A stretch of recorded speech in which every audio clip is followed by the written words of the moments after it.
What's up, Speak For Yourself listeners? It's your boy Shay Sharp, co-host of FS1's Undisputed. I wanted to tell you about my new podcast, Club Shay Shay, where we always do something before two something. Each week, I sit down with a guest for a drink and conversation, and as host and proprietor of Club Shay Shay, I've welcomed in esteemed guests such as Snoop Dogg, Floyd Money Mayweather, LeVar Ball, Isaiah Thomas, just to mention a few. Whether I'm talking to an athlete, a musician, an actor, or a lifelong friend, Club Shay Shay is a place where people share inspiring and motivational stories about their journeys to prominence. The new episode drops every Monday on Apple Podcasts, Spotify, or wherever you get your podcasts. Subscribe to Club Shay Shay now and make sure you never miss a new episode. Now, back to Speak For Yourself. All right, you already know what we're starting with. Let's go to Tampa, where the Bucs are Super Bowl champions. And Tampa's defense handed Patrick Mahomes the worst defeat in his pro career with 2 interceptions and 3 sacks. Tom Brady won his 7th title in his first year in Tampa, was named Super Bowl MVP. Brady threw 3 touchdown passes to fellow Tampa first-timers Rob Gronkowski and Antonio Brown. Take a listen to the GOAT after the big win. Just great to see them, big-time players making big-time plays. So just love what they did, what they added to the team. Gronk's an unbelievable player, teammate, talent, work ethic, commitment. And AB is just, since he got here, he's just done everything the right way. So impressed by him, proud of him. It takes a lot of people for us to get to this point. And, we all have great support systems in place. And I think everyone should be celebrating them tonight. So, Acho, are you more impressed with the Bucs or disappointed in the Chiefs? Big dog, give credit where credit is due. Please do. Period. Like, right to me? To you. Oh, okay. Let's start here. But I can't fully give it to you. I'm going to get there later. The first person I got it, them Bucs, boy. Wow. Hey. Wow. Those Bucs, not only did they manhandle the Chiefs mentally, but they were prepared to manhandle the Chiefs physically, right? In football, it's hard to say that somebody's soft, right? You can't do that. But them Chiefs got dominated between the white lines, outside of the white lines, anywhere you could get dominated, Sel, they got dominated. I got to give y'all a lot of opinions throughout the course of the show. But first, if I can, I got to start with a little bit of video, Sel. Oh, you going somewhere? I got to go somewhere.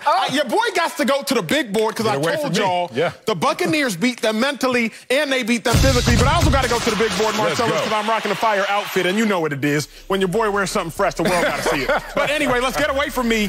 And let's talk about these X's and Achos. Now, the first touchdown of the game, it really set the tempo because the first touchdown of the game, what happened is Rob Gronkowski's going to shake loose. Let's roll the tape, see how it happens. It's 3-on-2. The Chiefs could have played that 3, pass it off, but instead the 2 players left highlighted, Daniel Sorensen at the top, Rob Gronkowski. Daniel Sorensen, he has Gronk, man-to-man. But if you have Gronk, why are you looking at the run? Because he was deceived. The Bucs showed a play they hadn't shown. Even if he wouldn't have been looking at the run, Mike Evans is ready to pick off Sorensen just right there. An easy touchdown. So the Buccaneers get all the credit from me because they had you schemed out mentally, running a play you hadn't seen all season long. But even had they not beat you mentally, they also were ready to beat you physically with Mike Evans right there. So that's why I got to give the Bucs all the credit. Let me head back to the big board. No. You ain't headed back to the big board yet, Mr. Acho. Yeah, big dog. So, what happened? On Friday, we were talking about this game, and one of us was sounding prophetic, and one of us was sounding pathetic. So I'm going to let this sound roll and let America knows who is who. What happened? Today, America. Can we get something? Can we put 15 on-camera push-ups in front of the big board on the Super Bowl bet? Is that one? I want to ask too much of you. Okay. Do we got a bet? We got a bet.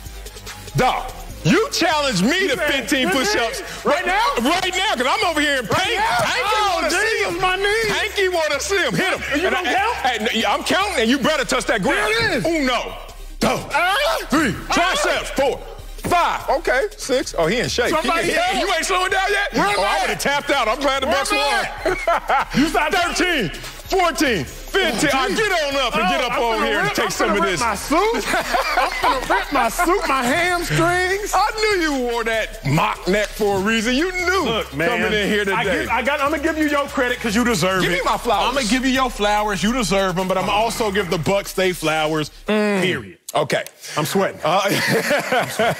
Let me do my job because my gloat period is about over right now in terms of witnessing the Bucs' dominance. I love that you started off with the fact that it seemed like there was also a mental edge out there. We could always talk about the physical aspects. We could talk about the scheme differences and philosophy. But I understand where you're going in terms of the mental toughness that was exhibited by the Bucs. I want to start there. Because a lot of times in our business, we don't like to say somebody got punked because no punks are out there. But when you have two tough guys and one of them, by his will, actually dominates the other one who has greater skill, I will do my job and say, yeah, y'all got punked. Now, on top of everything I saw those pads thumping once again. And the pads of the Tampa Bay Buccaneers is really the key indicator to their success. And that was the first thing I was listening to. I was watching that game. Forget the score. You know, they go out to 3 and out. Forget all that. I'm looking to say, who really wants it? In a game where everyone says they want it, who's going to show that they want it most? I saw it with the Tampa Bay Bucs.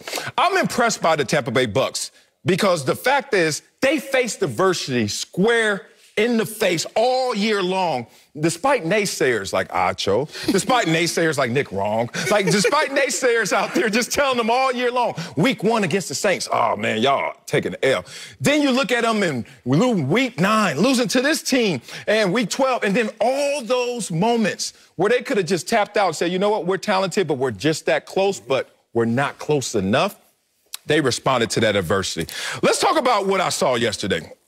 I saw a team that focused on the day-to-day until it realized into ultimate success versus a team that was focused so much on ultimate success, they forgot about the day-to-day. And that's the Tampa Bay Buccaneers versus the Kansas City Chiefs. The Chiefs, all year long, was playing with fire. And we thought it could never burn them. We saw in the postseason, they were still dominant. You kept telling me, oh, man, this team was just bored. How bored they looked yesterday. Oh, they looked bored about the third quarter when they realized this is an L, and we're going to take it. Let me give you a nugget or two. Impressed by the Bucs. Do you know that Tom Brady was just pressured on 4 of his 30 dropbacks? That's the lowest of all 10 of his Super Bowl appearances. Credit, impressed by that offensive line. Let's also go about, I talked to you about the middle 4 minutes of the game, and I talked to you about the middle of the game and how impressed I was by the Tampa Bay Bucs against this Chiefs team yesterday in the middle of the game. Do you know that they finished 4 of their 5 drives in the middle of the game scoring a touchdown? Put that game out of reach. That includes scoring right before the half. I can talk about the Chiefs and how disappointed I am in them because I am highly disappointed in them. Got me over there. I got me a drink or 2 or 3, hydrated. I'm eating chips. I'm trying to break my diet. I'm doing all this because it's the Super Bowl. And the game wasn't in contention for long. So I'm going to start off by just saying how impressed I was by the Bucs. I'm going to go one step further, Sel, because funny enough, crazy enough, I'm not mad at the Chiefs.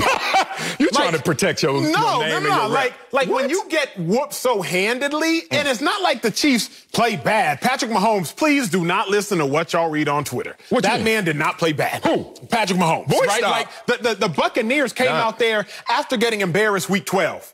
They completely changed the game plan. America's wondering, like, what do you mean they changed the game plan, Acho? Week 12, Tyreek Hill was one-on-one covered essentially the entire first half. What? Todd Bowles just left him one-on-one. He said, hey, our cornerbacks are good enough. Tyreek Hill went out there and ate.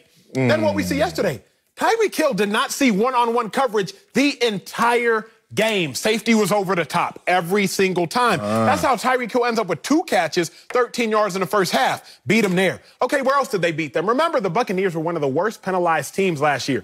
Even during this year, they had some games where they were terribly penalized. But all of a sudden, the Chiefs got 8 penalties to the Bucs 1 penalty in the first half. You know, the game of football, I won't say it's won and lost via penalties, but that definitely aids to it. So then the Bucs played a cleaner game. Then you out-schemed them as well. Tom Brady, 16 for 20 in the first half, 3 touchdowns, 80% completion percentage. Only time in Super Bowl history, 80% completion percentage, plus 3 touchdowns in the first half. I'm not going to lie, Sel. Like, I was shocked. And I was shocked not because I didn't read the warning signs. I was shocked because Tom Brady came out there and played like he hasn't played all postseason. I was shocked because the Chiefs came out there and they didn't necessarily lay an egg, but the Buccaneers just manhandled them. So I'm giving all credit to the Buccaneers more than I'm taking some away from the Chiefs. Oh, my God. In this binary world we live in, if you say one thing, people will just think that you're not even respecting the other side. Bruh, I'm so disappointed in the Chiefs. I started off saying how impressed I am with the Bucs because they had the victory. But in defeat, the Chiefs stunk up the place. First of all, I'm washing dishes at the end of the third quarter. That lets you know that there's a problem right now because our Super Bowl party of 5, I'm sitting there looking at this game like this game's a wrap. You become background noise to me in that sense. It turned into more Tony Romo jokes that I was anticipating than watching the Chiefs go down there and get nothing for it. Let's talk about why I'm disappointed in the Chiefs. One thing is their mentality. I was disappointed that they actually really lived through that mentality of, you know what, we're so good that when we want to turn it on, we could turn it on. We could hit the switch. Dog, we talked about it all year, and I just thought that they were going to be smarter than that. And they walked into a situation, just really thought, put our jerseys on the field, put our fast offense on the field. It's going to be 31 points before we blink. Oh, it was only 9 points. I'm mad at the Chiefs for not adjusting. Look, we saw the pressure on Patrick Mahomes. We knew that they came into this game with a beat-up offensive line.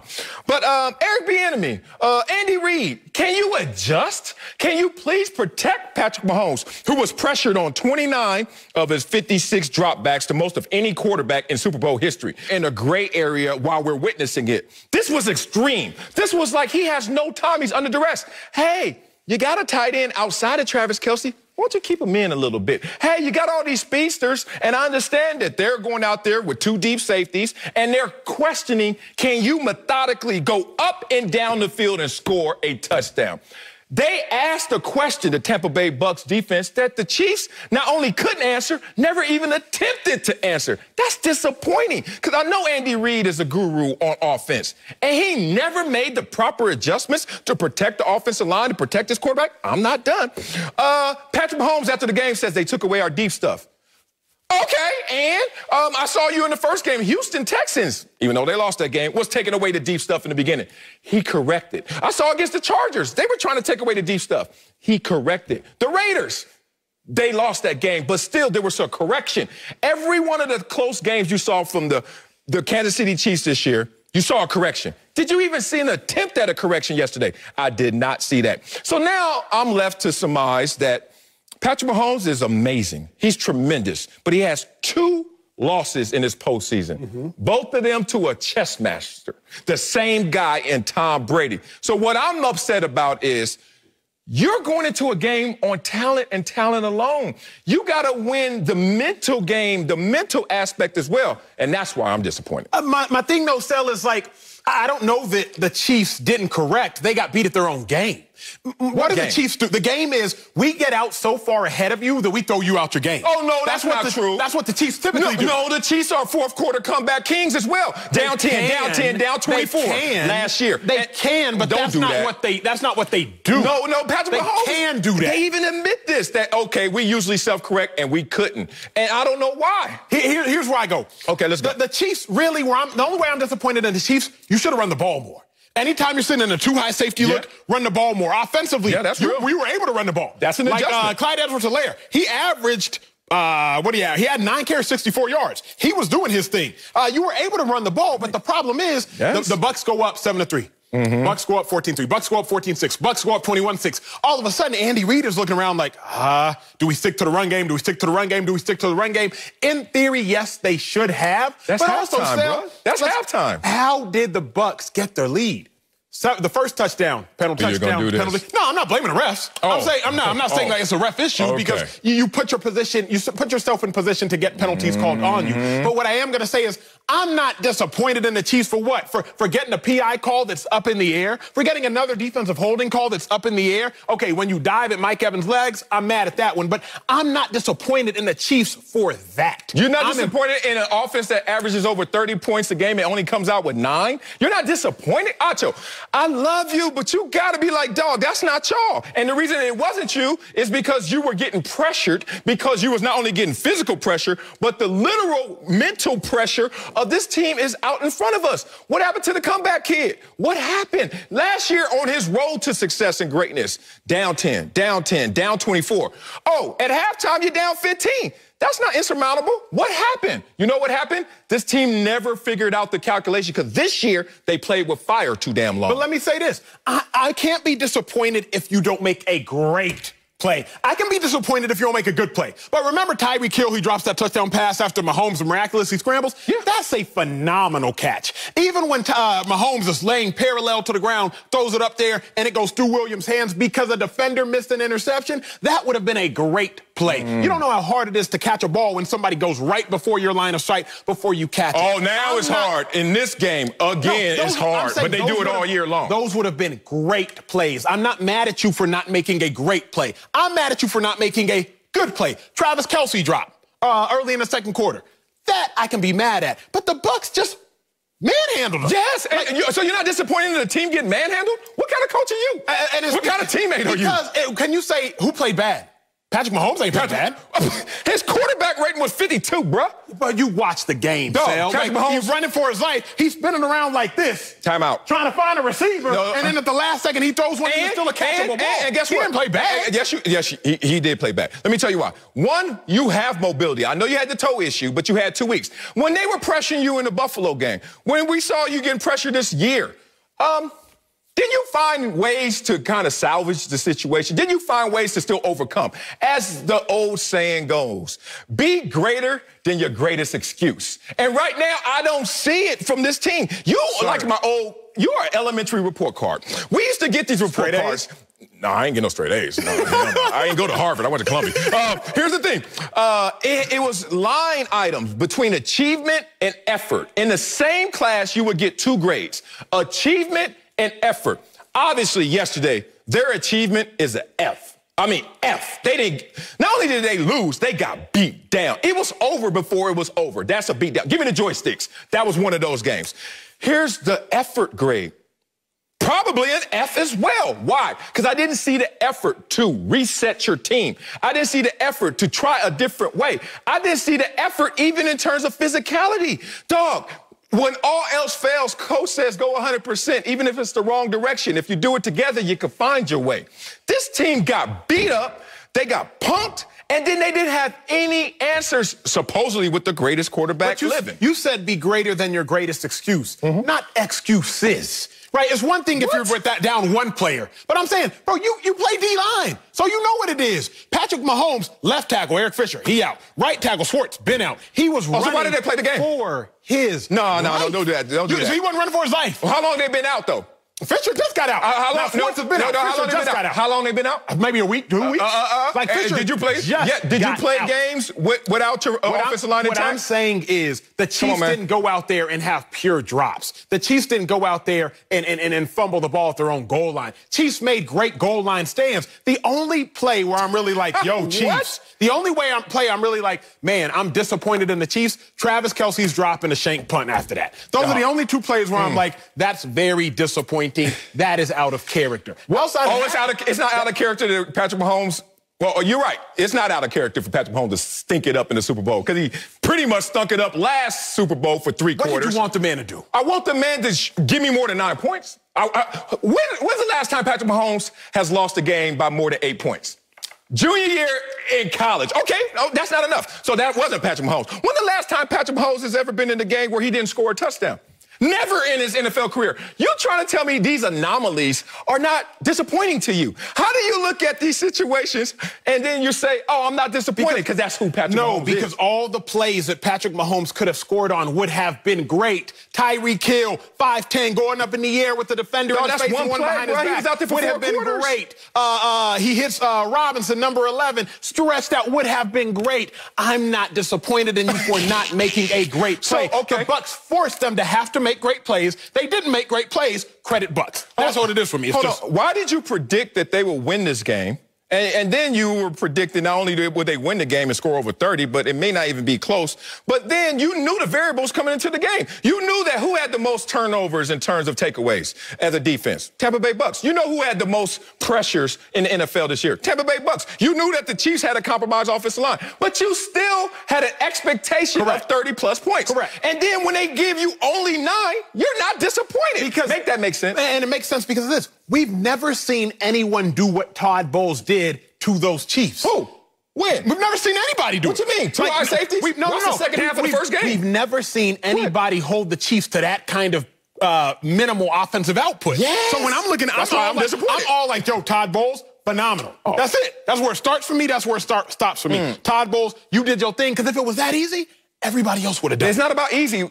Don't move the conversation. This is a relative existence we all live in, right? If you are deemed good, guess what? Sometimes somebody is going to be deemed bad, right? You flip a coin, it's heads and tails. All I'm saying is, tremendous Todd Bowles. Let's flip the coin. You're trying to tell me that's not bad Chiefs? That's not bad Bucs? I mean, that's not bad Kansas City Chiefs and bad Patrick Mahomes? It looks that way. You know why? Because the Buccaneers didn't even do everything the Buccaneers wanted to do. In terms of overall score, they did. But in terms of the pressure, in terms of them getting the sack numbers, dog, they have done worse. Aaron Rodgers was sitting there like, oh, Patrick Mahomes, that's all? That's all you could do? Because I saw that deep. They had 5 sacks on Aaron Rodgers, and he made it a more contentious game than Patrick Mahomes, bruh. We got a lot of conversation going forward about Patrick Mahomes. And as you said, not disappointing in the Super Bowl, because we've seen this before. Coming up at the top of the hour, we'll be joined by Super Bowl champion Rob Gronkowski is fresh off his 4th Super Bowl win, and he'll be with us later. But first, his quarterback Tom Brady won his 7th Super Bowl last night. We'll tell you what we think he proved next. Don't speak for yourself. Not disappointed, for real? Hey, Speak for Yourself listeners. I wanted to tell you about our brand new Fox Sports app and website, foxsports.com. Reimagined for the modern sports fan. Go ahead, download the new app now. You don't even have to pause this episode. Every day on the new app and website, you'll see the top stories in sports, plus a rich world of written content, videos, social media, and analytics to give you a 360-degree view of the most important stories of the day. Streaming live TV has never been so easy or elegant. Every Fox Sports game, including all pregame and postgame shows, are just one click away. For the extra invested fan, we also go deep with real-time wagering lines, trending prop bets, win probability, and key player projections. So download the new Fox Sports app or visit www.foxsports.com. Welcome back to Speak for Yourself. Tom Brady definitely made the most of his first year in Tampa. He won his 7th Super Bowl last night and was named MVP after throwing 3 touchdown passes. Brady, now the 2nd quarterback in NFL history to lead 2 different franchises to a Super Bowl title. Oh, and by the way, he's 43 years of age. So, Marcellus Wiley, he did prove a lot. But to you, what did Tom Brady prove last night? Oh, man, a lot, like you said. But if I had to focus in on one thing, something that not only was inspirational to me, but something I would share with my children, as my son, surprisingly, at the young age of 5, was really into this game. He flipped his pick. I don't know what happened. He must have watched our show one day. You must have had a strong point, because all week he was Tom Brady and the Bucs. Then he flipped to Patrick Mahomes and the Chiefs. I don't know if it was the bang of Mahomes or your points, but the point is my son flipped. But now I'm going to share with my son something I learned from Tom Brady, even watching the game yesterday. You got to start at square one, bruh. You got to start at square one in life in terms of process. Let me tell you what I learned by watching Tom Brady yesterday. That the Chiefs got too focused on achievement after the equal sign. How's it all going to add up? Are we going to be a dynasty? We going back to back, run it back, as they kept wearing those T-shirts and talking about it all year? Okay. And Tom Brady, with all of his greatness, which is even greater than the Chiefs, matter of fact, it's greater than any other NFL franchise in history right now with his 7th ring. He showed me that he embodies what the process is, which is starting at square one. Let's talk about everything Tom Brady had to deal with. And then watching him once again be a Super Bowl MVP for the 5th time, extending that lead he has in that category as well. Tom Brady has to leave a destination that he's been in for 20 years, a system, 20 years, an identity that's now being renewed and really has to be restored somewhere else. He goes to a coach who's never won a Super Bowl. He goes to a situation where his offensive coordinator, my boy Byron Leftwich, who I chopped it up with this morning, actually was drafted after Tom Brady and retired before Tom Brady, but now is his offensive coordinator in authority. How crazy is that? Then he goes to that situation. He looks around. This is Tom Brady, who has the most wins of any quarterback in NFL history, looking around at a franchise with the most losses in sports history. And he just looks at all this adversity, adds it all up and says, is that all? Is that it? Let's go. And he got to work, where I saw the Chiefs not getting back to work in the same respect. They skipped square one. Tom Brady went to square one because he knew it was a new situation. Plus, he knew what is the ingredient for my success. The most important ingredient, his main ingredient, is his focus, man. He focused on the details where the Chiefs just focused in on the summation of what those details look like. So what I learned from Tom Brady is simple. No matter how great you are at anything, never think that you're a master of the first step unless you bring yourself back to that place. That's what I learned, and that's what I'm sharing. I respect that. I'm going to say Tom Brady proved to me he's the greatest winner of all time. I'm not going to say that he's the best of all time. I'm not going to say he's the most talented of all time. Okay. I'm not going to get into the debates about anything else, but he is by far the best winner of all time. We can talk about all other sports across all other centuries or decades, but it's harder to win now in pro sports than it has ever been. Period. Because of the talent? Because of the talent and because of the parity. It is harder to win now than it has ever been. Also because of the equality across realms of the country. Like, the most talented players in the other parts of the world are also maximizing their talent. So we're seeing that on a bigger stage than we've ever seen as well.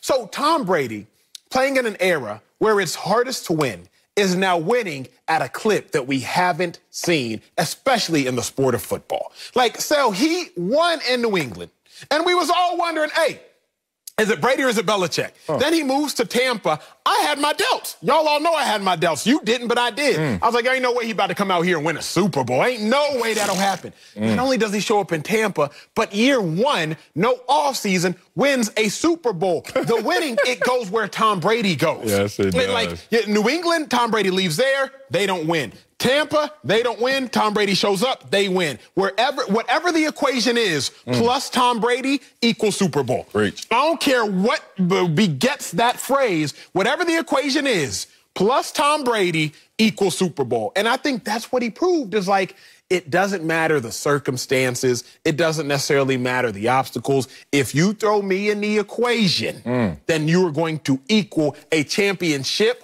or some caliber of excellence that you haven't previously experienced. Well, yeah, and I think we're saying the same thing, maybe a room across from each other, because Tom Brady doesn't get bored with success.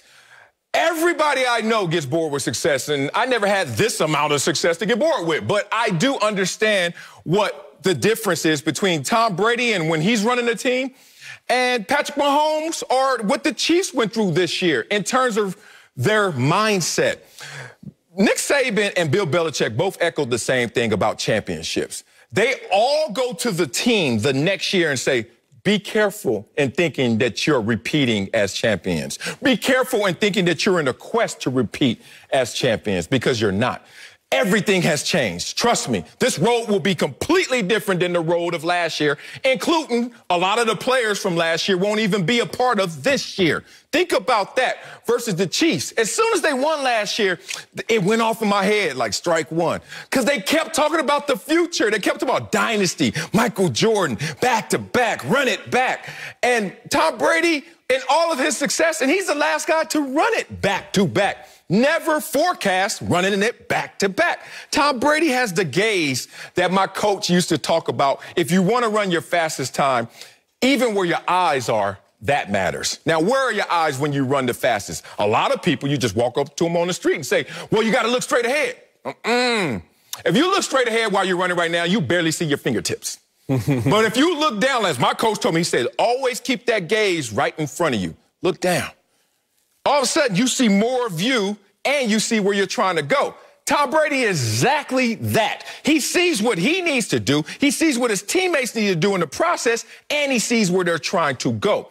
But if you're Patrick Mahomes or your Chiefs and you're looking just straight ahead, another ring, another championship, you're missing what you're doing on the day-to-day, playing with that fire. What I saw from Patrick Mahomes was not the greatest effort in defeat. And I'm saying that in part because of the achievement. It was so dismal that I'm like, yo, you got more than that, Patrick Mahomes, somehow, some way. Maybe he didn't. Maybe the Bucs were beating it out of him. But I've seen Tom Brady in defeat go for 500 yards in the Super Bowl. Like the Super Bowl, we'll recover in the offseason. I just didn't see people going for broke on the Chiefs side. I saw them broken on the Chiefs side to the point where only Travis Kelce kind of reminded me of who Travis Kelce was. Everyone else was just sitting out there in shock in awe of Tom Brady, who let the process take him to this place instead of his eyes already focused just on the Super Bowl. I think the other big note I saw yesterday from Brady, what he proved, and it transcends football, you can be excellent at your craft if you take it seriously. Now, we praise Tom Brady because he's a football player and it owns one day of the week. So we all know just how excellent he is. Right. But I think Tom Brady, he showed a lesson to everybody at home watching the game. Oh, you want to go Take your craft seriously enough, and excellence will find you as you will find it. I mean, think, Sel, like, he's more passionate about the game than he's ever been. How you out here in an arguing match with Ty Matthew? Everybody know Ty a little bit crazy. Like, we all that know, Badger came back. Like, Ty a little bit crazy. Yeah. And Tom Brady not backing down at the age of 43 from a shout. Whatever they shouting about, Tom Brady's like, no, I'm about that action too. You know what I'm saying? I might not have grew up where you grew up, how you grew up, when you grew up, with who you grew up, but I'm about that action too. I'm just as passionate about this game as I ever have been. So he showed me a lot last night, Tom Brady did. But I think the most important thing he showed was if you take your craft seriously, excellence will find you like it found him. Coming up, four-time Super Bowl champion Rob Gronkowski. He gonna join the show, and we'll ask him how in the world did the Bucs pull off that huge win over the Chiefs. That's right here on Speak for Yourself. Hey, Speak for Yourself listeners. It's Charlotte Wilder here to tell you about my new podcast with Mark Titus called the People's Sports Podcast. It comes out every Thursday, and Mark and I take one of the big stories of the week, and then we go off on tangents you never saw coming. This might mean that we start talking about the Dodgers winning the World Series and end up wondering if Knicks fans deserve happiness.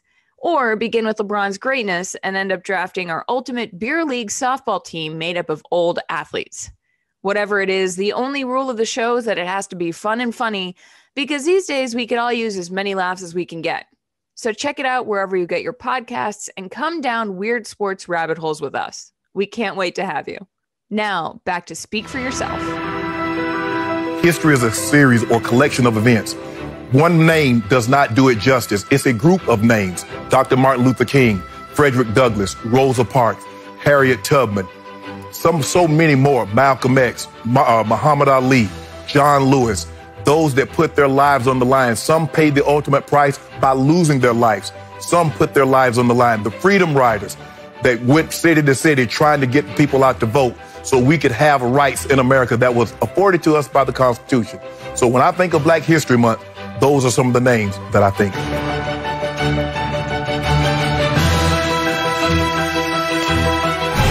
Welcome back. Patrick Mahomes had a shot to be the youngest quarterback ever to win multiple Super Bowl rings, but it did not happen. The Bucs defense was all over Mahomes last night, forcing 2 interceptions and 3 sacks. Mahomes suffered the worst defeat of his NFL career, and it was the first time his team was held without a touchdown since he was in high school. Take a listen to Mahomes after the loss. Obviously, I didn't play the way I wanted to play, but, I mean, what else can you say? All you can do is leave everything you have on the field, and I feel like the guys did that. They were the better team today. They beat us pretty good. The worst I think I've been beaten in a long time. But I'm proud of the guys now. They fought till the very end of the game. So, Acho, is the Chiefs' loss on Patrick Mahomes, that guy? No, not at all. And I wanted to say so as a defensive player. It's in me to go ahead and blame the quarterback. But no, I mean, before I would ever blame Patrick Mahomes, I'd blame the Chiefs' offensive line. I'd blame Andy Reid for not making the adjustments and running the ball against the Buccaneers' too high safety look. I'd blame the defense and all their penalties. I'd go ahead and after the penalties that the defense actually merited getting called on them, I would blame the refs for the calls that the defense shouldn't have actually got called on them. I'd blame the punter for shanking it and then getting the Buccaneers that second touchdown. And then I would blame Patrick Mahomes. Bro, there's a litany of people that I would blame before Patrick Mahomes. Again, like you, I wanted to go out there and blame Patrick Mahomes. But then I rewatched some of the game this morning, and I was like, wait a second. Patrick Mahomes, while diving parallel to the ground, threw the ball 30 yards in the air and hit his receiver in the helmet. Like, not even the hands, in the helmet. I'm going to force you to catch this ball, because if you don't, bam, it's going to hit you right there in the head. Like, so Patrick Mahomes, while doing pirouettes and running for his life, there it is right there. 30 yards cell parallel to the ground, and bam, that thing smacked him in the forehead like a fly, like a mosquito at a picnic. So I can't blame Patrick Mahomes for not being able for playing poorly. playing his guts out, and Ndamukong Suh chased him, Shaq Barrett, JPP, all chasing him at one time, still putting his team in position to win the game. 3 times his receivers caught the ball with either a chance to score within the 2 or in the end zone. They didn't hold on to it. Would have been fantastic catches. Would have been miraculous catches, but would have been catches nonetheless. So, I don't put this loss on Mahomes. There's a reason in the podium he said, we played our guts out. And I don't think he was really talking about everybody else. In all honesty, I think he was talking about him. If you remember after that roughing the passer call, I think Ndamukong Suh got it. Patrick Mahomes getting bent over backwards. He gets a helmet by forearm by Devin White to his head. I think he was saying, look, I played my guts out. I'm not going to throw my guys under the bus, but I can't blame Patrick Mahomes for what I saw last week. Oh, I'm about to blame his butt. Here he comes. Duck, Patrick Mahomes, duck. Because Acho just gave me a list. You just threw me a bag of pennies. 100 different excuses. Now, here's the dollar. Patrick Mahomes. All them offensive line, you're going to blame them for getting hurt. Andy Reid, the guru who knows everything about offensive football. Now you're going to say, why didn't you run the ball, Andy? When they have the highest percentage of throwing the football, now you want them to run the football. It's crazy. I have to put this on Patrick Mahomes, partly because I study my craft. I study my job. And I remember this ironic moment that occurred last night that reminded me of a moment before when Tom Brady was perfect in a regular season and got to the Super Bowl and lost. And then I see a guy in Patrick Mahomes who only really lost 1 game this year, and then he gets to the Super Bowl and lost. And I started to put that together and see that common denominator. And I'm going to make it a common denominator because I remember Brady getting destroyed by America saying, how did you lose that game? And he kind of lost the game in the same way that Patrick Mahomes lost the game. The boys up front. Oh, and then everybody's like, well, why didn't Belichick adjust? Y'all, really? Now it's on Belichick? Y'all killed Tom Brady? It's time to kill Patrick Mahomes, big dog. When the last time we saw Patrick Mahomes go out there and give him 9 points and that's it? Never. You know why? Because that was the worst in terms of points scored for Patrick Mahomes in his career. Point differential, negative 22, worst in his career. What about team touchdowns? None. Damn. I wonder if he's done that before in any game. Nope. Worst in his career. What about a passer rating of 52.3? Come on, man. He's had a bad game like that before. Nope. Worst in his career. Unless you want to count last year's Super Bowl, which I'll talk about later. So we're going to kill Tom Brady, the GOAT, for moments like this. Patrick Mahomes, you are not exempt because you're cute and you're cuddly and likable. Now, everybody loves Patrick Mahomes so much. Oh, he's so adorable. My daughter, shut up all the time. Yeah, I said, can he play? I don't want to hear how nice he is or how cute he is. It's about performance in this league, brother. We smoke Baker Mayfield as soon as he does something. Baker Mayfield sneezes. We be like, he covers his mouth. He's like, use your elbow. Like, I mean, like Carson Wentz. We coming at these boys. So, I'm sorry, Patrick Mahomes, you're going to take some of this heat as well. Once is a chance, twice is a coincidence, third time's a pattern. And this is the second time I saw him in the Super Bowl a little less than. And as you know, 2 things you can't be in the greatest moments, especially when you're the greatest player. Somebody else or worse than who you are. Got to bring in Fox NFL analyst Bucky Brooks. So, Bucky, is the Chiefs' loss on Patrick Mahomes? No, not on Patrick Mahomes. Poor Patrick Mahomes. I don't know what happened because Patrick Mahomes showed up to the gunfight with a butter knife. His coaches let him down. Oh, really? And I love Eric Bieniemy and Andy Reid. They deserve credit for really building a juggernaut offensively, but they got outcoached. And I think it shows when you walk into a game and you have backup offensive tackles. You cannot put those guys in 5-man pass protection on 92% of the downs, particularly when you're playing against Jason Pierre-Paul, Shaq Barrett, and Ndamukong Suh. They were overmatched, overwhelmed, and they knocked Patrick Mahomes around in the pocket. He was never comfortable. He was throwing from different angles. We saw him flying across the air trying to throw the ball across the field, and they couldn't do it. Secondly, if the Tampa Bay Buccaneers are going to come in, they're going to play a 2-deep coverage where they're parking these safeties in the parking lot. You have to run the football. Got to. I mean, the safeties are so deep that you can't even see them on the screen. You have to run the football. Acho pointed out, Clyde Edwards-Helaire had 64 yards on 9 carries.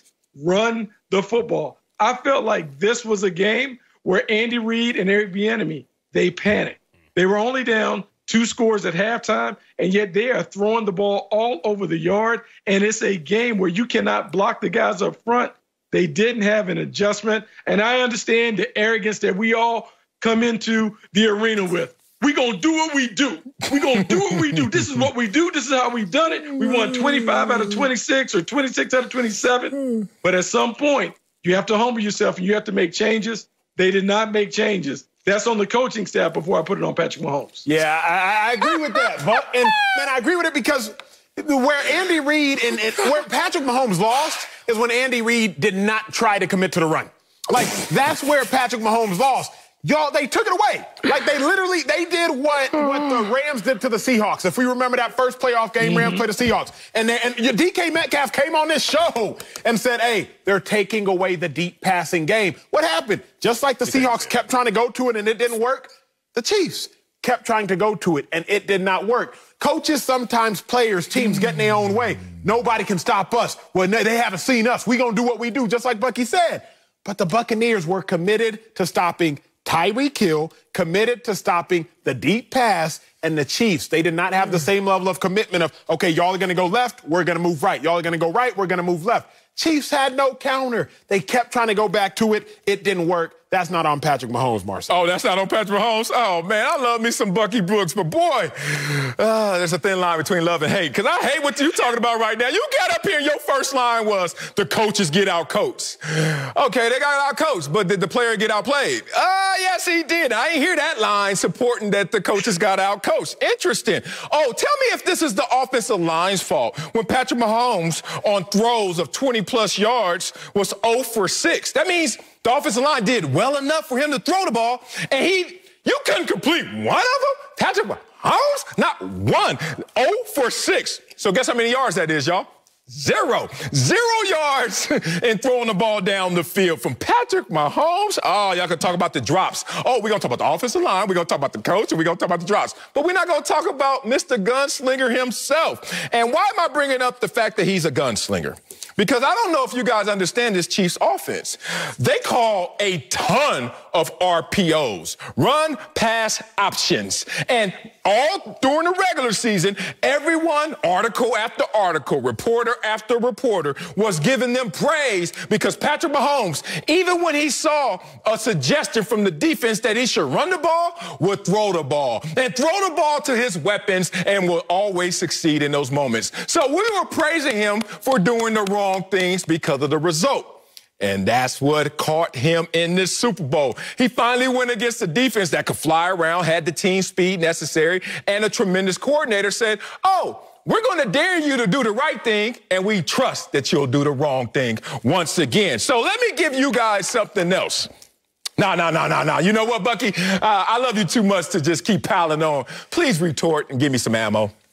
Oh, no, because I like fighting you in your wheelhouse. And since you are a national record holder in the 400 meters, I think you can relate to what I'm going to talk about. So Patrick Mahomes last night in this game, Patrick Mahomes ran for 497 yards before he either threw the ball or before he got sacked. So, Marcellus, because you're a national champion, I want you to think about running a lap around the track before you have to throw the ball. And just wonder how that would impact your decision-making. Because you're a record holder, I'm sure you've expended so much energy that you might be a little tired and it may impact what you do with the ball. So imagine doing that with Jason Pierre-Paul, Shaq Barrett, and Ndamukong Suh, not only hitting you, but knocking your neck loose while you're trying to throw the ball. And then when you think about what you were able to do in Week 12 against the Tampa Bay Buccaneers, throwing the ball outside the numbers, Patrick Mahomes was 18 for 22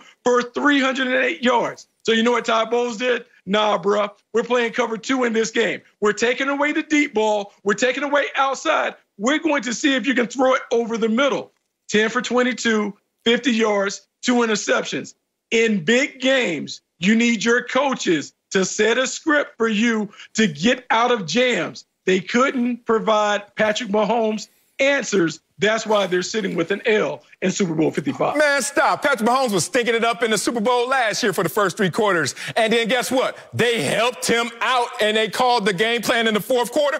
Or a compliment of Patrick Mahomes figured it out. And against the number 2 defense last year, went on a tear, and they won that game. But this year, something is different. Boy, y'all are full of excuses. Y'all remind me of my daughter, how cute he is. Look, I like Patrick Mahomes. I think he's tremendous. He's great. But he got a little ahead of himself because of all the powder puff conversation around him. Look at the off-angle throws. Look at this. Look at him doing the RPOs, but doing it his way, not what the defense is dictating. Okay.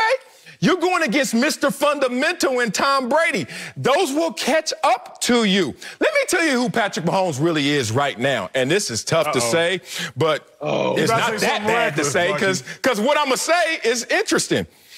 He's on the same track as Russell Wilson. And this is an interesting point. In Russell Wilson's first year, he went to the playoffs and then exited the playoffs like Patrick Mahomes did, losing to Tom Brady in that first year as a playoffs. What did Russell Wilson do his second year as a starter?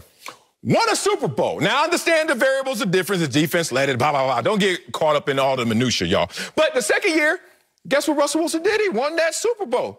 Did Patrick Mahomes win a Super Bowl in the second year? Yeah. And then the third year, guess what Russell Wilson did? He made it to the Super Bowl again and lost to Mr. Fundamental and Tom Brady.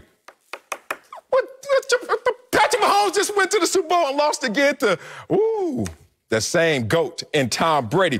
All I'm going to tell you guys is he's somewhere between where Tom Brady is and Russell Wilson, which is very interesting because that conversation got Peyton Manning tortured. I'm going to give you this last nugget before we get out of here. The highest, I'm talking about indifference in quarterback rating was this Super Bowl y'all just witnessed. The greatest disparity between 2 quarterbacks was this Super Bowl we just saw in the last 20 years. Patrick Mahomes with a 52 rating and Tom Brady with a 125 rating. The second highest was Russell Wilson against Peyton Manning. The year y'all told Peyton Manning he couldn't play football anymore and told him to retire. That was second to this one. What y'all gonna tell Patrick Mahomes going forward? Not retire, but certainly get better. Coming up, Rob Gronkowski won his 4th Super Bowl title last night, and his next move is joining us. That's right. We'll see if this title feels any different than his Patriot days. Next, Speak for Yourself. Facts over feelings. Facts over feelings. Welcome back to Speak for Yourself. Tom Brady is the Super Bowl champion once again. Brady threw 3 touchdown passes on his way to winning his 7th ring and being named MVP.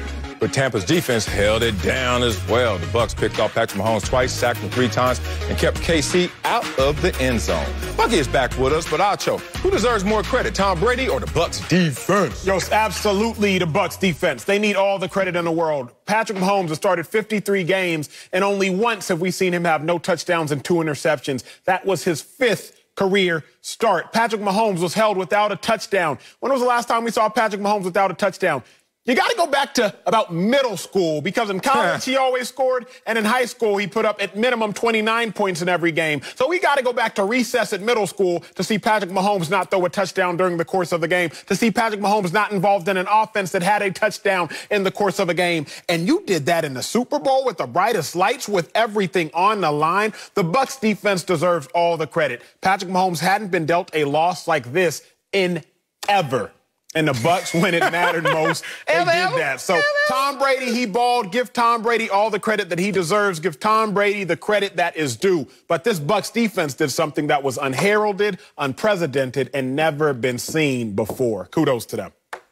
Yeah, kudos to the defense, because the defense was really the driving force for this team to win in the postseason. When you look at the way that they played, to knock off 3, I would say the murderer's row of quarterbacks, Drew Brees, Aaron Rodgers, Patrick Mahomes, in succession, man, you got to tip of the cap to Todd Bowles. And I think in this game against Pat Mahomes, I think what you did is you heard all the things that we've always heard coming up playing defense. Hey, take away the deep ball. Don't allow the ball to get outside. Make sure you set an edge. Make sure we tackle well. Do the little things. They did all those things, and they did it spectacularly. And when you look at the game plan where they only rushed 4, dropped 7, kept the ball in front, and they played a game of who is going to be more disciplined, our defense or Patrick Mahomes? They won. The defense deserves all the credit. And, oh, by the way, they brought the physicality to the Kansas City Chiefs. They were not afraid. It changed the game. And I think, man, they put some stuff on tape that other teams will emulate and copy when they go forward. Man, I got to disagree with y'all. Made strong arguments, and I'm not arguing against the Bucs defense and the credit they deserve. But this is not a mutually exclusive conversation. So the Bucs defense was tremendous. And Patrick Mahomes, you were a problem once again in the Super Bowl. I remind you, as the Bucs defense exposed once again Patrick Mahomes in the Super Bowl, a quarterback in his 3 years starting had a 113 average quarterback rating, 105 average quarterback rating, and 108 average quarterback rating in 2 Super Bowls, has had 78 and 52. So if we're going to get the Bucs defense credit, all right, I love that. 49ers defense credit last year, no common denominator there. Well, I found one. Patrick Mahomes. Okay, so let's talk about this situation because it's not mutually exclusive. Tom Brady, give this boy some credit, man. You know what made the Chiefs one-dimensional? Not Andy Reid forgetting how to coach offensive football. The score. And who put up those points? Not the Bucs defense. I love you. You kept stopping them from scoring. But how did you put up those points? Tom Brady and the guys. 4 of 5 drives in the middle part of the game ended in touchdowns. You know what that means? Pressure. And the pressure on you, Patrick Mahomes, and that offense, because the tables had turned. You know what they used to say about people, bullies, et cetera, when they trying to punk you? Because the Chiefs' offense is a bully. Like, they just go out there whenever they want to turn it on, and usually it's in the beginning, but they can wait to the fourth quarter. They'll go out there and punk you. But it's a funny expression that always says, what happens when the rabbit has the gun? And Tom Brady's like, me. The rabbit had the gun yesterday. And how to play football. They forgot how to play offensive football, and that all comes back to Tom Brady and their offense. So I think this one's actually easy to quantify because if you want to say who played better, it's very easy to deduce. How rare is what occurring? Like, how rare is it that what occurred actually happened? What do I mean, Sel? Patrick Mahomes, 0 touchdowns, 2 interceptions. We've seen that once in the last 53 games for Patrick Mahomes. That's 53 starts. Tom Brady, 3 touchdowns, no picks. So we've seen that 7 times in his last 53 games. We saw that 4 times from Tom Brady this season. 28 of the last Super Bowl quarterbacks have thrown for more than 201 yards. So that wasn't that rare. Tom Brady having the performance he had yesterday, not that rare, particularly not for Tom Brady. But for the Bucs defense to hold Patrick Mahomes to something we've only seen once in his career, hasn't happened since his 5th start. Patrick Mahomes scoring less than 10 points since college. That is extremely rare. For that, I got to give credit to the Bucs defense. All right, look, man. Brady had his highest passer rating in any Super Bowl. That's 1, 2, 3, 4, 5, 6, 7, 8, 9, 10 Super Bowls we're talking about. And he had the 2nd highest completion percentage in any Super Bowl. So, hey, let's stick with the Super Bowl. Someone who knows Tom Brady very well. All right, let's go to our next guest, who could be the happiest person in the world right now. Rob Gronkowski is 2nd all-time in Super Bowl touchdown catches after adding 2 from Tom Brady last night. His Bucs won a title in his 1st season in Tampa, and he is now a 4-time Super Bowl champion. He joins us now live from Disney World in Orlando. Gronk, welcome to Speak for Yourself, and please describe what the last 15 hours have been like for you. Yo, man, the last 15 hours have been draining for sure. Celebrating sometimes is more work than actually playing the game. It's just been crazy. It's been a crazy journey. Just celebrating on the field with my friends, family, my teammates, their friends, just everyone. And then going to the after party, and then going to sleep for 4 hours, waking up, taking a car ride here to Walt Disney World, riding all the rides. Man, I'm running on fumes right now. I'm just pushing through because that's what I do. I know how to push through. I can catch up on sleep later. Hey, Gronk, love it. You came out of retirement for this. So take me to the moment that you realized it was all worth it. Man, just having a good season, I knew it was all worth it, Just to have a good season and accomplish, wins and some playoff wins, that's when I knew it was worth it. Then I knew it was super, super worth it when we were going to the Super Bowl. And then I knew it was super worth it, like to the squared power times 10 when we won it all, baby. I love it, man. Now, you say there's more work to celebrate sometimes than actually playing. Well, when you win 31-9, I can understand that. But when yesterday did you know during the game that this game was over? I would probably say the fourth quarter because, you know, their offense, they got a high-powered offense. You know, they can come back at any time. So, like, having that third quarter, being up a couple scores just wasn't enough. We just had to keep putting it on them. Our defense did a tremendous job. I just want to give it up, you know, for our defensive line. Like, what a tremendous game they played. Vita, just coming back from an injury and just having the dominance performance that he had in the playoffs is just incredible. That dude's he's scary. You don't want to get in his way, but I got in his way. You know, I took care of him in the locker room a few times, you know. I was like, yo, Vita, you're 350 pounds, you're fast. You know, he gets out of my way now because I showed him what's up. Actually, I run from him. The guy's a beast. You don't want to be in that guy's way. And then our defensive line, just hats off to them because they did an incredible job. Gronk, a year ago, you were out of football. What would you have said if someone were to tell you, hey, a year from now, Rob Gronkowski would be again a Super Bowl champion? Yeah, I don't know, man. That's incredible. I'd be like, yeah, you know, maybe. Like, that's a possibility. You know, I like that thinking. That's some good thinking. You know, maybe it'll come true, you know? But I'd be like, I doubt it. You know, I doubt I'll even come back. But I like your thinking. I like where your head's at. That's what I would say to him. Oh, man, speaking of retirement, once you retire, it's a little easier to retire again. Was there any part of this season, because from the outside looking in, you guys got off to a slower start than expected? How about when you guys were 7-5 or you lost to this even same Chiefs team? Was there any moment where you're like, did I unretire and maybe want to go back to retirement? No, not at all. I just knew that, you know, that's part of the NFL. You know, it's a grind. It's a week in, week out. It's a 28-week grind, and that's what it was. And at that time, you know, we just lost, and we were going on a bye week. And I just knew the team just needed some rest. I just knew we had a lot of great talent on the team, but we needed to come together as a team. And just having that week off and coming back and winning 8 games in a row was just incredible. And I knew the team had it in them. Coach always believed in us. He always said it, too. He goes, when we get working together, we're going to be unstoppable. We're going to be unbeatable. And it's the truth, you know. It's the truth. Coach was right. He always said that to us.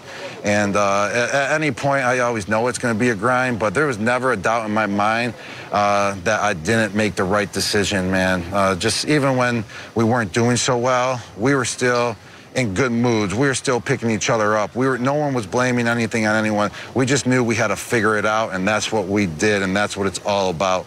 And just going through a whole NFL season, things aren't always going to flow your way, man. There's so much talent in the NFL and every team. Anyone can win on any given Sunday. That's what makes football so great. But it's just a team that figures it out the best in the end, and that's what we did. We came together. Everyone played for each other, and that's what we did. Now we're Super Bowl 55 champs, baby. That's what it's all about. Gronk, you played for Coach Arians, super laid back. Also, Coach Belichick, everyone knows he's a lot more uptight, both of which you've now won Super Bowls under. What experience you enjoy more? Oh, man. I feel like they're both super laid back, if you ask me. I enjoyed both experiences, man. You know, to win 3 Super Bowls in New England, there's a huge place in my heart for those Super Bowl wins. You can't take nothing away from those wins.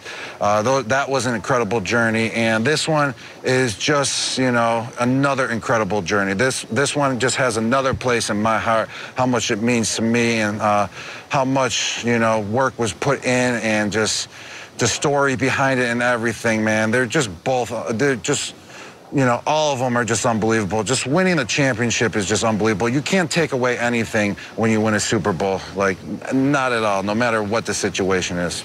All right, my question is not to pick between people, but to pump up one person in particular. This morning, I chopped it up with my former teammate and your offensive coordinator, Byron Leftwich, who was a great teammate, but how was he as a coach? You know, Byron Leftwich was the man, and he was the man. He is the man. And let me tell you, I've known Byron for a while because I was a you know, a MAC fan because I grew up in Buffalo. The University of Buffalo was was 5 minutes down the road from me. So I knew all about Byron because he played at Marshall and they were in the MAC. And I was a MAC fan. So I knew about his career. I knew who he was. So, like, when I first got there, I was like, Byron Leftwich, man, I know all about him. I know him since I was a kid. Like, this is incredible. And let me tell you, he's an unbelievable coach. And on top of it, he's a great guy. And I just love his coaching style. I love his energy. It's just super positive. And he's always just trying to be upbeat. You know, he's never too high, he's never too low.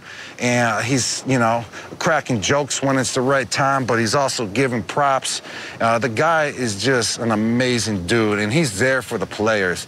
And I love him, man. He just did such a great job handling this team.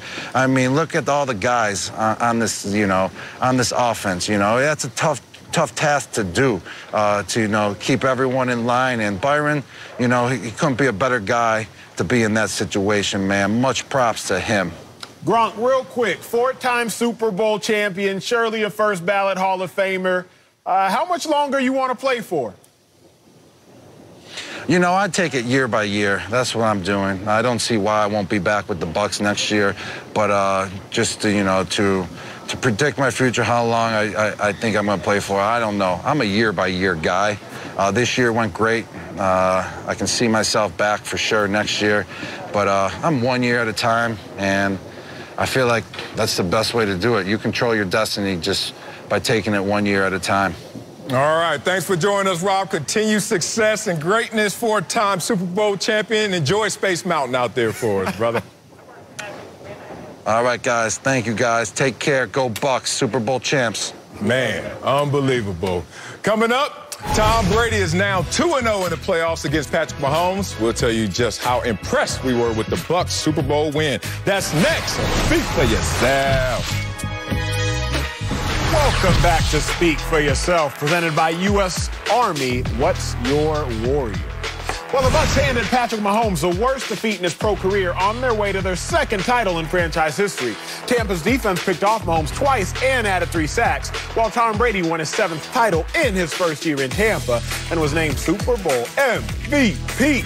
Brady threw 3 touchdown passes all in the first half, with 2 going to Rob Gronkowski and 1 to Antonio Brown. Well, we got to bring in a Super Bowl champion to add to some expertise that me and Marcellus, we just So, G, that's Greg Jennings. Are you more impressed by the Bucs or disappointed in the Chiefs? I was clearly more impressed with the Tampa Bay Buccaneers. Everything that they did was very impressive because it eliminated what the Kansas City Chiefs wanted to do going into that football game. When we talked a few days ago leading into this game, you guys asked who was the most important part or to the Kansas City Chiefs. I said Tyreek Hill. The Tampa Bay Buccaneers and Todd Bowles, and credit to that MVP defense of performance, they shut Tyreek Hill down, which then directly impacted Travis Kelce and directly impacted Patrick Mahomes and what he was able to do, or should I say what he was not able to do. And it allowed their defensive front, the pressure that they were able to get, the ability of Patrick Mahomes to extend plays, all the things that he does so very well, it played right into the hands of this Tampa Bay Buccaneers defense. They were able to get after him, and then offensively, the Bucs just looked really good, very efficient.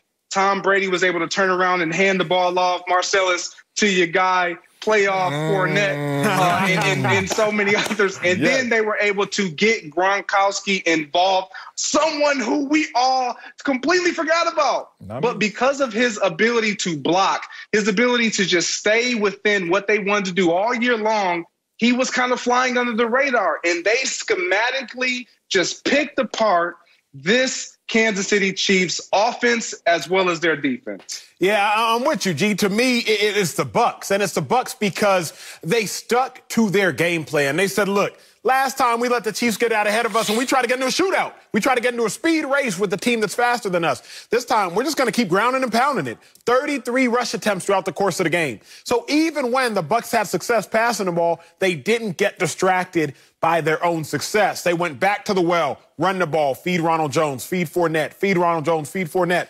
I knew the Bucs were going to win the game when the Chiefs couldn't stop the run. Because if you can't stop the run, then you can't stop the pass. Now you can't stop anything. I'm impressed with that. I'm also impressed with the Super Bowl, more jitters than you can ever experience. Greg, you know better than me. I only played in one playoff game, and even in that playoff game, there was some tensity. Now the Super Bowl, you go out there and you only have one penalty, Buccaneers, when the Chiefs, the team that was there last year, the Chiefs, the team with 31 players on that roster who have won a Super Bowl, out of 53, mind you, they commit 8 penalties in the first half. The Chiefs have 120 penalty yards, and the Buccaneers sitting there with only 40. You got about a touchdown as far as distance traveled in penalties alone. The Buccaneers were way more impressive, not just between the white lines, but they were more impressive with their mental focus and fortitude as well. Chiefs, you can be disappointed in them if you will, but it's more so the pain and the pressure that the Bucs inflicted on the Chiefs that's worthy of the praise. Oh, man, I think it's both. But I always want to start with the positive, and I'm impressed by the Bucs. But as great as the Bucs played, and especially that defense, is as bad as the Chiefs played, especially Patrick Mahomes. It's just that simple, because you can play great all you want, but if you have competition, then we just going to have to fight this out, and everybody, hey, it may even be overtime. Get your popcorn ready. But this wasn't a get your popcorn ready game. You know why? Because that great Bucs defense saw a lesser version once again in the Super Bowl of who Patrick Mahomes and this offense is. And this wasn't a surprise. That's why I picked the Bucs. Why wasn't it a surprise? One, the Chiefs got bored with success. Yes, I said it. They got bored with success. That's when you start playing with fire. You don't return to square one. You start saying you're dynastic and you're going to win more rings than Jordan, but you only have one. Or Tom Brady was in the lab. And Tom Brady and this Bucs team learned from their field general, who has the most Super Bowl rings in NFL history, that we have to focus in on every single step during this journey. And that's a boring mindset. I get it. It sounds like Bill Belichick. It sounds like Nick Saban. You yawn at it. But that is the main ingredient to their success. Then when you watch the game and you realize quickly, oh, I've seen this before. Tyreek Hill was slowed down after the third quarter of their first game. Todd Bowles has started to self-correct in that first game. Y'all remember the first game? Yeah, I do. At halftime, it was 20-7. Then you look up, it's 20-10. Then it's 27-10, and you think, oh, a foot off the gas. Then you blink, and it's 27-24 in that game. And even Tyrann Mathieu, after the game, the first time they faced him, said, this doesn't feel good. You know what didn't feel good? Getting exposed, getting figured out. And then all they were doing was going perfect from that moment on. The Tampa Bay Buccaneers did not lose a game, made the proper adjustments, and were licking their chops for the moment to see those guys again who were going to walk in with that arrogance that we beat them before. We just let our foot off the gas. Okay, where was the gas pedal yesterday? They couldn't find it. Patrick Mahomes, no touchdown scored. First time in his career. Patrick Mahomes, once again in the Super Bowl, was a lesser version because of what he saw on the other side, but more importantly, what they skipped all throughout this year. Yeah, for me, I'm not going to just say it's on Patrick Mahomes and he was a lesser version, because the reason why he was a lesser version is because of the game plan of that Bucs defense. Patrick Mahomes, in my eyes, is still Patrick Mahomes. He made some tremendous plays with his legs and with his arms that weren't rewarded because of the extension of the play, meaning another player doing their part or completing the play, if you will. But this Bucs defense, believe it or not, I think they went into this game knowing, okay, we're going to stop the run. Like you said, Acho, we're going to stop the run. And we want Patrick Mahomes to try to beat us like he's beaten everyone else. Why? Because we know the way Patrick Mahomes beats teams is extending the play. Any defensive lineman loves quarterbacks that extends the play. Marcellus, why do you love that? Because it gives you a chance to still get him to the ground. A quarterback that gets rid of it in rhythm, there are defensive linemen's worst nightmare. There's no chance to get after him. But when you have a game plan that was executed flawlessly by the Tampa Bay Buccaneers, where you're going to completely take away Tyreek Hill, you're going to double him right out the gate, you're not going to let him impact the game any way whatsoever, that puts a lot of pressure on your quarterback to say either I'm going to force something to him or I'm going to have to get others involved. And when you have a dynamic player like Tyreek Hill, Andy Reid tried his best to move him around and to keep him involved and to get him in the game because that is their engine. And it didn't work because of the Bucs in the secondary with their linebacker play and definitely up front. And if we can go here, the Bucs got to get their credit, but they also, Marcellus, if you go after the first game, the Chiefs were trying to figure out what to correct. You know this based on defense. The Chiefs were trying to figure out what exactly moves do we need to correct, whereas the Bucs already knew what they had to correct. The Bucs were playing from a position of high ground. They were playing from a position of power because they're like, wait a second, we saw how you defeated us the first time. Now we're going to make our move. You're going to try to have to counter move at halftime, but we had 2 weeks of preparation for this counter move. Advantage Buccaneers. Did I think it would be this severe an advantage Buccaneers? Absolutely not. Did I think that the Chiefs would abandon the running game so early? You had 5 attempted runs by running backs for the Chiefs in the first half. 5 attempted runs by running back for the Chiefs in the third quarter. So by the time the third quarter came around, they're like, okay, let's try to get back to the running game. Even though we're down 21-9, let's try to get back to the running game. Still wasn't enough. Still didn't work. So again, if you were disappointed in anything with the Chiefs, it can come down to coaching. It can come down to Andy Reid, maybe Eric Bieniemy. But that's all about the Bucs taking those 2 weeks of preparation, figuring out a game plan to take Tyreek Hill out the game, then winning the chess match of the mind. Because you saw Andy Reid started using Tyreek Hill as a decoy. He was like, you know what? I'm not even going to try to go to him. Let me pump to him and throw a tight end screen to Travis Kelce or a running back. The Buccaneers had the Chiefs any way the Chiefs wanted to go and ran the Chiefs completely out the game plan. Unreal. You guys are some apologists. I mean, y'all really trying to give a nice mattress to Patrick Mahomes to lie on in losing in defeat. I'll excuse you, Greg, but not you, Acho, necessarily. We saw this coming, and it's funny. I like to keep it 100, as they say. Now, I don't know what that really means because I don't do anything perfectly, but I like to just keep my criticism level, and I like to keep my praise level because criticism is the cost of praise. I love Patrick Mahomes, but hey, when it's time to get a little timeout, it's time for a timeout. Carson Wentz gets a lot of criticism in this world because of his performance. But I looked at Carson Wentz this year. In 12 games this year, he never had a quarterback rating as bad as what we saw from Patrick Mahomes the Great yesterday. Interesting, but we to Carson Wentz all day. Okay, that's fine, because he's bad. What about somebody who's questionable? Baker Mayfield comes to mind. He's up and down, right? I looked at Baker Mayfield in all his games this year. Never did he have a quarterback rating as bad as what we saw from Patrick Mahomes yesterday.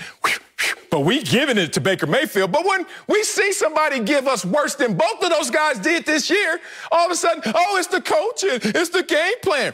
Game plan?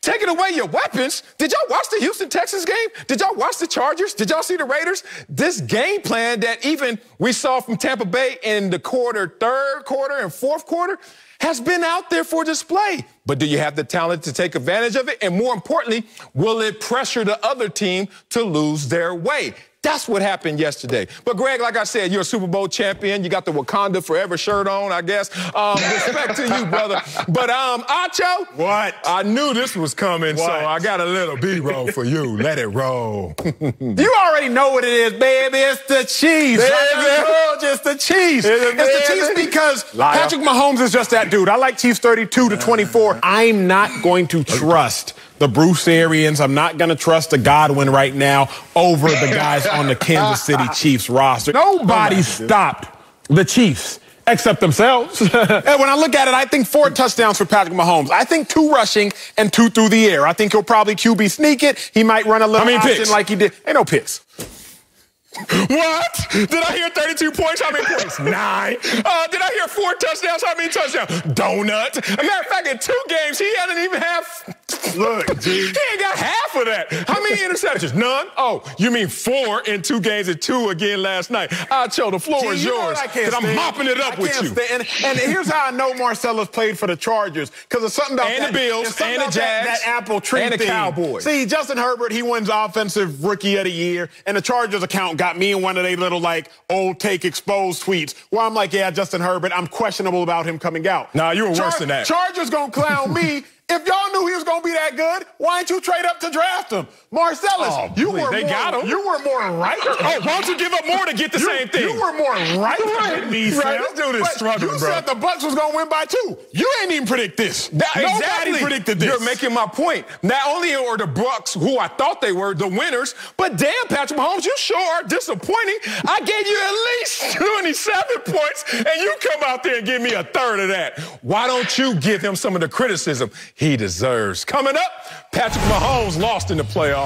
And like, Acho, ooh, I'm mad at you right now. Again to Tom Brady. Acho, what's up with your boy? We'll tell you if his legacy took a hit. Oh, that's next. Don't speak for yourself. Hey, Chargers, give up. Welcome back to Speak for Yourself. Patrick Mahomes missed out on a chance to repeat as a Super Bowl champion last night. Mahomes lost by double digits for the first time in his NFL career and threw 2 interceptions in the process. The former Super Bowl MVP is now 6-2 in the playoffs with both losses against Tom Brady. Greg is back, but Acho, did Patrick Mahomes' legacy take a hit? Fellas, it absolutely did take a hit. I mean, think legacies are defined by chips. Tom Brady's legacy, it took a hit early on when he lost to Eli Manning, lost to Eli Manning again, lost to Nick Foles. LeBron James, his legacy, it's taken a hit when he's lost his championships. Kevin Durant, his legacy took a hit because he had to go to Golden State to win a championship. Michael Jordan, his legacy has been established by never losing a chip and having no Game 7s in all his chips. So legacies are defined by championships. The question is Patrick Mahomes' legacy going to be strong enough over the course of time to withstand this hit? Marcellus early in the show talked about Russell Wilson. Russell Wilson, he won a chip, then he got close to another chip. We look back 7 years later, Russell Wilson's biggest career highlight is being carried to a Super Bowl. No slight, but that's his biggest career highlight. Peyton Manning early on, what was he? 0-3 in the playoffs. Legacy was not looking good. Losing record against Tom Brady.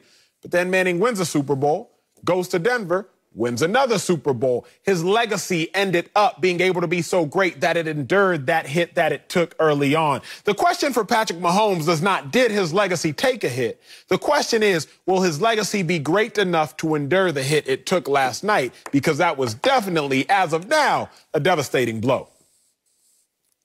I disagree. I don't think his legacy took a hit. And for all the reasons that we were talking about leading up to this game, and for who he had to go up against. He had to go up against the standard of legacy in Tom Brady, the GOAT of all GOATs, Tom Brady.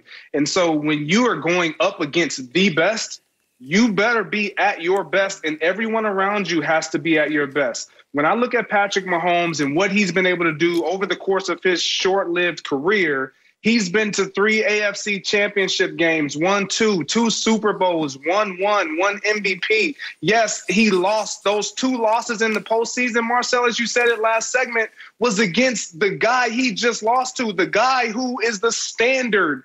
And so that's just like us trying to say if LeBron had an opportunity to play against Michael Jordan and he lost to Michael Jordan in the NBA Finals, would his legacy take a hit? Well, he loses to who would arguably say, many who arguably say is the GOAT, the greatest of all time in that regard. So anytime you can take a hit, if you call it a hit, against the best and you're striving to get there, no, that's not a hit. That's a learning experience. That's a growing pain. That's something you can look and reflect on and say, wow, this is how you get it done.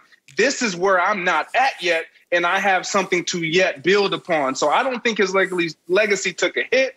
I think more than anything, the Chiefs have to take a look at themselves as an organization and as a team, because I think they might have entered into their casket, and that might be it for the Chiefs. Ooh, now we coming along. Now bring Patrick Mahomes along with that casket talk, and then we got something there because, hey, man, all that dynasty talk, Look, all I know is if a prime LeBron James loses to the Wizards, Michael Jordan, which is Tom Brady in Tampa, if he'll lose to that dude, I'll be like, I don't know if you ever going to recover from that, big dog, because think about it. When we're talking about recovery, we're talking about what Tony Romo said, which is now you got to get 8 rings because 7 is just tying Tom Brady, and he sunned you twice, head to head. So guess what? 7 is not even enough. And right now the lead is 7-1. Get to 8. Man, you know how I feel right now looking at Patrick Mahomes and these Chiefs. they like them dudes. You ever see, y'all ever go out, y'all shopping, y'all doing something, and you see a dude in the line in front of you, get his credit card getting declined in front of his new girl, and you can tell because he's sitting there like, damn. He's like, oh, man, this ain't good for me right now. Trying to do that little rescue, calling his bank. No, I'm good. The way my checking and savings work, I'm like, This is the moment right now where all things are going to be said about you. And guess what? The Chiefs didn't answer the call in this situation. He is Russell Wilson, man. He's Russell Wilson. I already gave you the parallels. First year, you lose in the playoffs. Second year, you win Super Bowl. Third year, you lose to Tom Brady. Now, where's his legacy going to go from here? Because these are some disturbing numbers, y'all. Quarterbacks with 1 Super Bowl are Trent Dilfer, Brad Johnson, Jeff Hostetler. And those with 2, you start to get a Peyton Manning and John Elway. But 2, we act like it's a mail-in with Patrick Mahomes. We act like it's a mail-in. It's just inevitable to happen with this Chiefs team. I'm not so certain about it because his performances in the Super Bowl, man, the quarterback rating of 52, when we were destroying Peyton Manning, destroying Peyton Manning when they win a Super Bowl, but he looked horrible in a situation. Like, I don't know how he's going to recover from this, guys. Y'all tell me, but going forward, it's going to be some tough sledding for the Chiefs team. Coming up, Tom Brady won his 7th ring in his first year in Tampa. We'll tell you if this is the greatest accomplishment in sports history. That's next on Speak for Yourself. Welcome back to Speak for Yourself. Tom Brady capped off his first year in Tampa with the Super Bowl win last night. Brady won 6 rings with the Patriots and Bill Belichick, but now has moved on to his 7th as a Buccaneer. My God. The GOAT threw 3 touchdown passes, with 2 of them going to former Patriots teammate Rob Gronkowski. Gronk put Brady's latest achievement in perspective after the game. Y'all take a listen. It's hands down one of the greatest accomplishments in sports history. I'm not going to say it's the greatest, but I would say it's up there for sure. You know, to come down here to Tampa, come to an organization that was ready to win, come down here with the players that, you know, they're all fantastic players, great guys, just everyone overall. I mean, just the story is just unbelievable. And it definitely ranks up there as, you know, one of my biggest accomplishments ever. I respect that. Yeah, you got to. Cape up for your quarterback, too. So, Marcellus, is Tom Brady's 7th Super Bowl the greatest accomplishment in sports history? Yes, I'm going to say yes, even though I'm with Gronk. Like, Gronk didn't even say yes. He was like, well, I'm not going to say it's the greatest, because the field of greatest accomplishments in sports slaps you in the face, say, dummy, it has to be another one out there. But you know me, Captain Research. And I look, I'm like, I think it is Tom Brady. Let me give it to you like this. One, just in story, before I even get to accomplishment, he always pierces through the BS. Like, Tom Brady's like, dude, how dare y'all give me all this talent around me when I could do more with less than any quarterback in history? Now, you give him a situation where he got a team that's trying to go back-to-back, a little arrogant, a little head of their skis, talking about they're going to run it back. And he's like, oh, they're skipping steps over there. Watch what I do. And what did he do, big dog?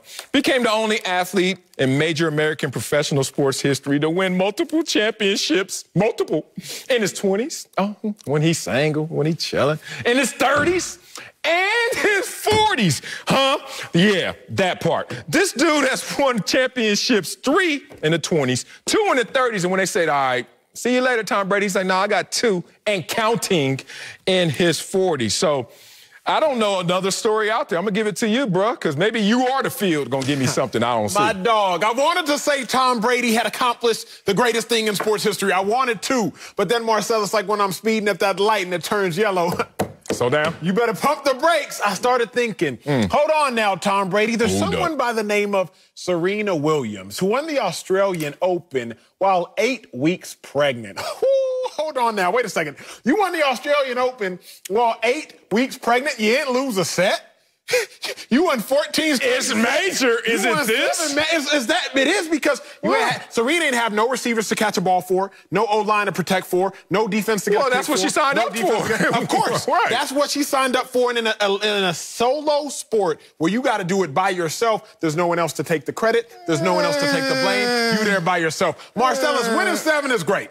Going to the Bucs, the losingest organization ever, and winning that's great. But really? You that's think? great. That's great. But what I'm not going to say, I'm not going to sleep on Serena Williams winning the Australian Open, not losing a set while pregnant. Come on, Coach. I just can't sleep on that. While pregnant. Look, that's amazing. But is it harder to win a Super Bowl or is it harder to win a championship in sport? Here's what I know. No, you do know the answer. Here's what I know is difficult. You do know the answer. I know it's difficult. She said she woke up one morning and just threw up because she didn't realize she was pregnant. Then she took a pregnancy test, found out she was pregnant, and still said, you know what?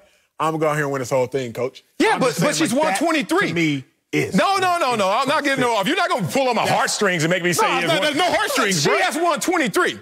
One, she hasn't even won the most in her sport. But what's that got to do with this? Because if greatest you win accomplishment. Greatest accomplishment? Is it harder to win a Super Bowl or is it harder to win an open title? Super Bowl. No. More people have won Super Bowls than have won titles. What? I'm talking about Tom Brady. He only has 7, and he has the most in NFL history. You said what's harder to win? What's harder? By the numbers, it shows that only 7 is the most, and versus a sport where 24 is the most, I think it's harder to get What you training your son in right now? Huh? What you training your son in? He ain't got private football lessons. He ain't got 5-year-old football team. Tennis I ain't done with you. You try to get off this hook with this one. Hell no. Love you, Serena Compton. But no, sir. How about this? The worst franchise ever? Like in all sports, who has the most losses? That situation in year 1. Brady when that's you're talking about football. Exactly. And football's harder to win a championship because you got to get guys who are not focused, not motivated, or not even good and say, I still got to bring them. At least Serena could bank on herself. It's all on Serena, good and bad. But that's easier. But when you got bad in other sports, you got somebody to pull you up. When you're bad in a solo sport, it's who pulling Brady up? Who pulling Brady up? Todd Bowles. What? I wish. This is messed up because you put Brady in an impossible position. I didn't. He can't win his 8th one pregnant, and you know that. But that's messed up. But Brady, if anybody could, then go good. Whose fault is that? If you really that great, Tom Brady win, why you pregnant? Coming up, the Bucs defense shut down Patrick Mahomes last night. Oh, you are silly. We'll tell you if any member of Todd Bowles' crew is our pick for unsung hero. Next, speak for yourself. That's not fair. Welcome back. Tom Brady won his 7th Super Bowl title and was named MVP last night. But what about the rest of the Bucs? Tampa rushed for 145 yards with a touchdown, while on defense, the Bucs picked off Patrick Mahomes twice, sacked him 3 times, and kept Kansas City out of the end zone. So, Acho, who was the Super Bowl unsung hero? There's one answer, and it's an easy answer. Defensive coordinator Todd Bowles. Phenomenal mind, phenomenal game plan.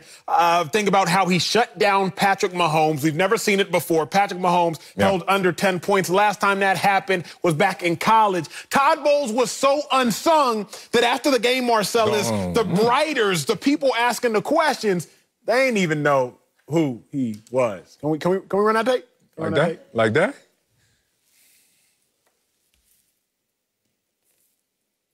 Oh, y'all got technical difficulties. That was Uncle Jimmy old ass.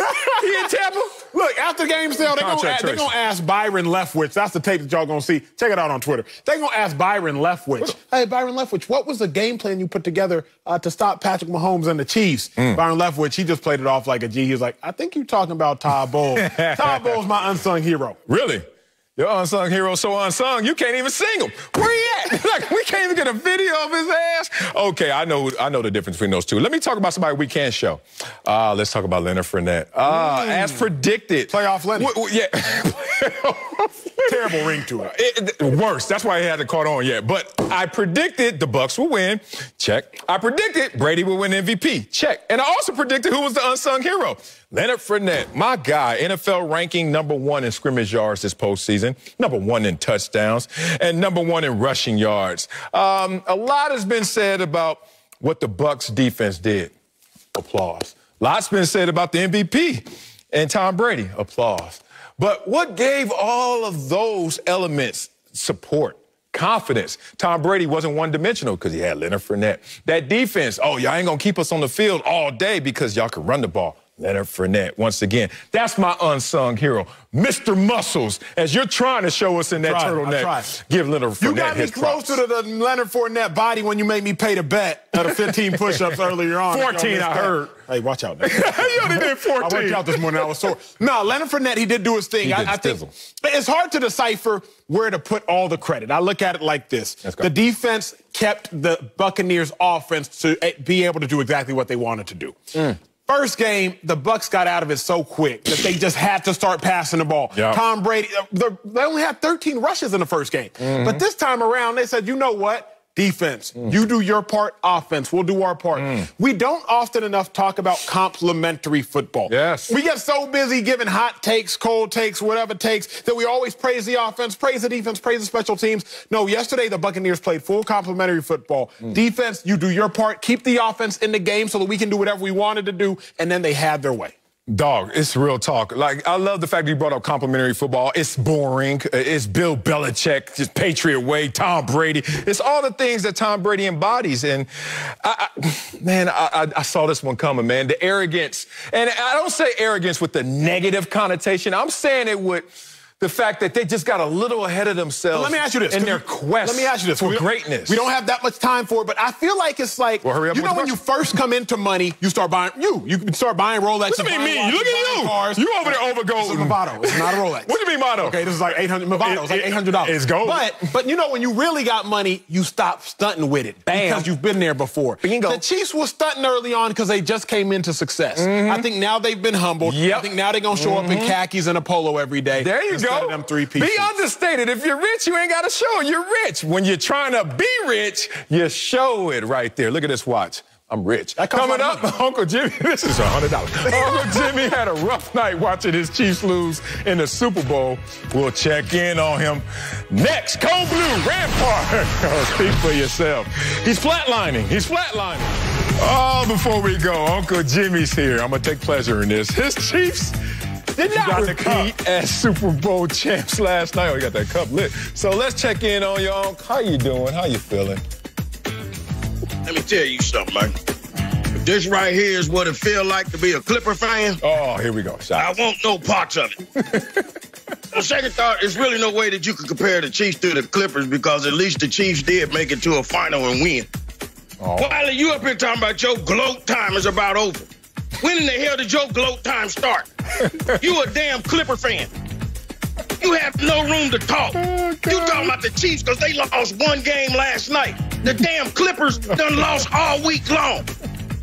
You up here wearing a hot pink suit talking about the Chiefs got pumped. If that's not the Doberman Pinscher, I don't know what the hell it is calling the Great Dane a dog. Hey, man, I'm going to tell you something. I told y'all last week, if the Chiefs lose, the fix was in. The okie doke was on. And that's what happened on Sunday. God damn it. Y'all thought it was Bill Belichick. Tom Brady was the damn cheater. You found out it was Tom Brady doing the cheat. That's it? Oh, get up out of here. Oh, finish that drink. Park that live.